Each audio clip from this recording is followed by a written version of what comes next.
E-Skills inicijativa je jedan odličan projekt, on je sufinanciran od Europske komisije. Oni rade, E-Skills inicijativa radi direktno na obrazovanju mladih upravo za ono što je danas najpotrebnije. Imamo jedan veliki problem nezaposlenosti mladih ljudi. Mi također u Međunarodnom institutu za znanost i obrazovanje, slično kao E-Skills, želimo potaknuti mlade da se što više bave informacijskim tehnologijama, tehničkim znanostima, prirodnim, matematikom, jer one su zapravo nositelji gospodarstva. ICT je jako bitan za karijeru zato što zapravo tvrtke danas kad zapošljavaju mlade najviše gledaju njihove informacijske i komunikacijske sposobnosti. Ako imate te sposobnosti još recimo u kombinaciji sa nekim tehničkom znanošću, to je za vas sjajno.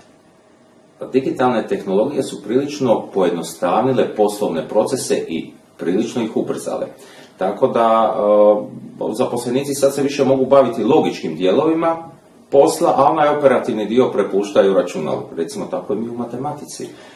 Imamo alat, jedan od brojnih alata Wolfram Alpha koji zapravo na sebe preuzima operativni dio, a mi možemo onda nastavnici s učenicima malo više ovako raspravljati, uvod logički, koje su varijable potrebne da bi se riješio zadatak, a i na kraju možemo analizirati što bi bilo da nedostaju ove varijable, što da je recimo put bio 6 puta veći.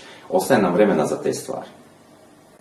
Svakako bih preporučio mladima da u izboru svog zanimanja i svoje profesionalne karijere da se svakako vode srcem svojim, da biraju ono što najviše vole. Naravno, meni bi bilo najdraže da to bude matematika ili neki tehnički fakultet, ali nije bitno. Ali ono što je bitno, koji god odabrali fakultet ili srednju školu, informacijske tehnologije će vam biti izuzetno bitno.